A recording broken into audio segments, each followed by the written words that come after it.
watching women's basketball right now. It all started from the national championship game, and I've been dealing with this for 2 years now.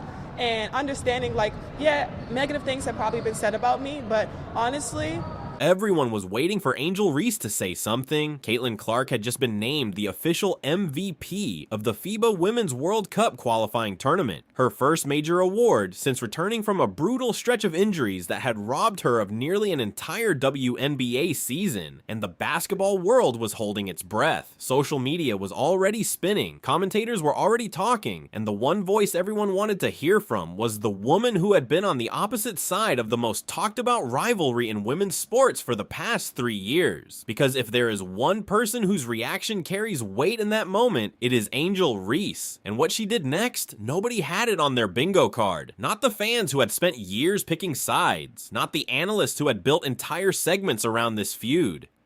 Not even the people who had been watching every single minute of Team USA's run through the qualifying tournament. What unfolded in Puerto Rico over those few days told a story that no press release, no post-game interview, and no carefully worded statement ever could. To understand why this moment hit so differently, you have to go back to where the whole thing started. March 2023, the NCAA championship game. Angel Reese's LSU Tigers were in the process of closing out Caitlin Clark's Iowa Hawkeyes. And as the final seconds ticked down, Reese looked straight at Clark and pointed to her ring finger, a taunt Clark herself had used earlier in the very same tournament. It was electric, it was polarizing, and it lit a fuse that has been burning ever since. Plus, half the country saw it as the most iconic moment in women's college basketball history. The other half called it disrespectful. Neither side was willing to let it go. Iowa got their chance at revenge a year later in the Elite Eight, knocking out Reese's Tigers and sending Clark deeper into the tournament. But by then, both players had already turned pro, and the tension followed them straight into the WNBA, a league that suddenly had the kind of star power and media attention it had never experienced before. Hard fouls, competing fan armies, Clark selecting her all-star teammates and pointedly passing over Reese. Post-game sideline interactions that fans dissected frame by frame, looking for any sign of animosity. The rivalry had taken on a life completely separate from basketball itself. And both players had become symbols, not just athletes, but the center of a much bigger cultural conversation about race, media coverage, and what it means to be celebrated or scrutinized in women's sports. All of that history was sitting in the room when Team USA took the floor in San Juan. The first week of the qualifying tournament looked like business as usual between these two. Team USA was rolling through their competition: Italy, Spain, Puerto Rico, Senegal, New Zealand, barely breaking a sweat. Clark was operating as the engine of the offense, posting numbers that made it clear her injury-shortened 2025 season had done nothing to dull her edge. She was leading the entire tournament in assists per game, shooting at a clip that would make most guards envious. And playing with a rhythm and confidence that suggested she had been waiting a long time to get back on a court that mattered. Reese, meanwhile, was doing what Reese does, dominating the glass, bringing physicality to a front court that needed it, averaging 8 rebounds a game, and creating second-chance opportunities that quietly kept possession chains alive. On paper, they were playing like teammates, but then came the Puerto Rico game, and everything got complicated. Clark subbed into the game and made her way down the sideline, dapping up teammates, getting locked in mentally, doing the routine things players do when they check in. Angel Reese extended her hand for a high five. Clark walked the other way. It was maybe 2 seconds of footage, and it spread to millions of people within hours.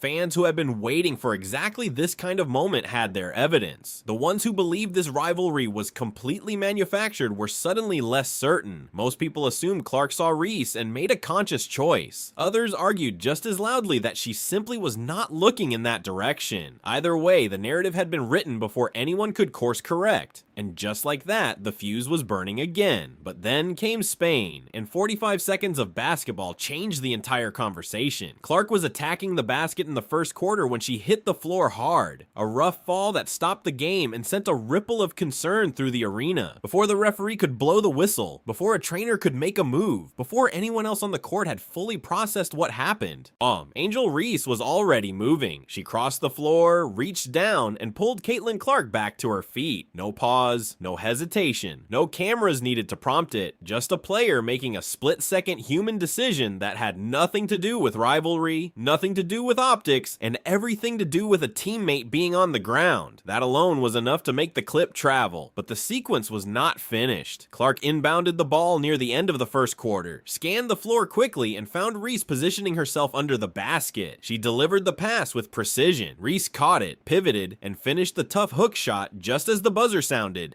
giving Team USA a 21-16 lead. Clark walked straight over, looked directly at Reese, and slapped her hand. Not a reflex, not a coincidence. A deliberate, unmistakable acknowledgement. In the span of about 40 seconds, the entire energy around these two players shifted, and neither of them had said a single word. FIBA posted the clip almost immediately. The caption read, "Your favorite duo's favorite duo." It spread faster than anything else from the tournament. Comments came in waves. From hate to love relationship. About time they make up and bring a better future for the WNBA.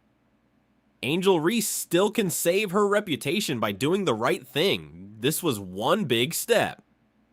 First time for everything. It only took 2.5 years. Actually, seeing this on the same court is a fever dream. The reactions ranged from genuinely emotional to deeply skeptical. Oh, which is exactly what you would expect from a fan base that has been conditioned to treat every interaction between these two as a coded message about something bigger. Then came a voice from an unexpected place. Lane Kiffin, the newly appointed head coach at LSU, the same program where Reese became a legend, the same program whose 2023 national championship sparked this entire story. Quote, tweeted the clip with a single purple heart, nothing else, just that. From the man now occupying the exact seat that Brian Kelly held when this rivalry began, it landed differently than any formal comment ever could. The moment had crossed from sports conversation into something more layered, and people noticed what was unfolding in the stands, on social media. Oh, and in the broader basketball conversation existed alongside a completely separate drama that was playing out behind the scenes during those final days of the tournament. FIBA had opened a fan vote for MVP of the qualifying tournament, a lighthearted engagement tool, but one that quickly became anything but light. Angel Reese surged to over 1.3 million votes, overtaking both Caitlin Clark and Paige Buchers in the polling. The numbers were moving so fast and so dramatically that accusations of bot activity started immediately. Forums lit up, Twitter spaces filled with debate. People on both sides were convinced the other side was gaming the system.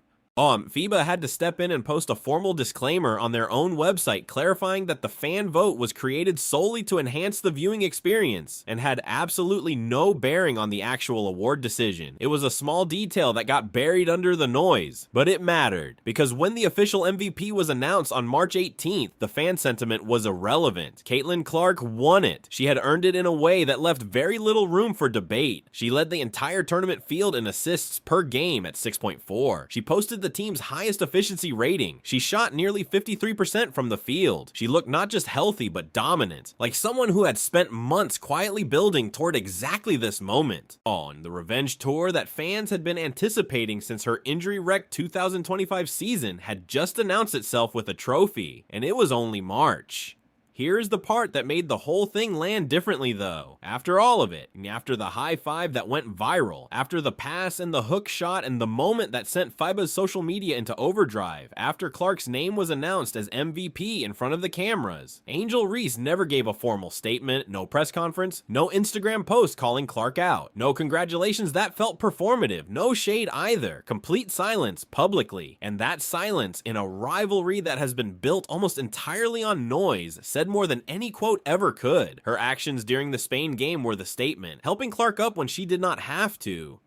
Completing the connection play, accepting the high five after the buzzer shot. That was the response. In a world where athletes are expected to perform their feelings for public consumption, Reese let the footage speak. Whether fans read that as a genuine shift in the relationship, a calculated move ahead of the WNBA season, or simply two professionals doing what the situation demanded, the footage itself was undeniable, and the internet for once largely let it breathe. What makes all of this matter beyond the highlight clip, beyond the fan vote drama, beyond the MVP announcement, is what sits on the horizon. Both Caitlin Clark and Angel Reese are locked in as core pieces of Team USA heading into the full FIBA Women's World Cup in Berlin this September. They will share a locker room again. They will practice together. fun. They will be expected to function as teammates at the highest level of international competition, representing the same country that has spent the past 2 years watching their every interaction like it contains some kind of secret message. And then, the moment the WNBA season tips off, with a new collective bargaining agreement finally in place after weeks of tension and lockout fears, they go right back to being opponents. Clark will be on her so-called revenge tour with the Indiana Fever, chasing the kind of season her 2025 campaign never got to be. She will be gunning for the league MVP award that injuries kept out of reach. She will be looking to prove that her FIBA performance was not a fluke, not a warm-up, but a statement. Reese, meanwhile, will be trying to demonstrate that she belongs in the same conversation, and that her rebounding and physicality translate into the kind of case that gets you on all WNBA teams, and into contract extension conversations under the league's new epic provision. The stakes on both sides have never been higher, the audiences watching have never been larger, and the rivalry, far from being buried by a few moments of on-court civility, is about to enter its most intense chapter yet. What changed in Puerto Rico was not the rivalry. What changed was the framing. These two players have spent 3 years being defined almost entirely by what separates them: the taunt, the foul, the snub, the competing fan bases, the think pieces, the Twitter arguments. What the FIBA qualifying tournament showed quietly and without ceremony is that when the stakes are big enough, when the jersey on their chest is the same one, something shifts. Not everything, not permanently, but enough to make you wonder what this rivalry looks like when both players are at full strength, playing the best basketball of their careers, and carrying the weight of a sport that has staked part of its future on both of them succeeding. Drop a comment below. Do you think what happened in Puerto Rico was a genuine turning point, or does the WNBA season flip the switch right back to where it was? Because the answer to that question might tell us more about where women's basketball is headed than any stat line or trophy ever could.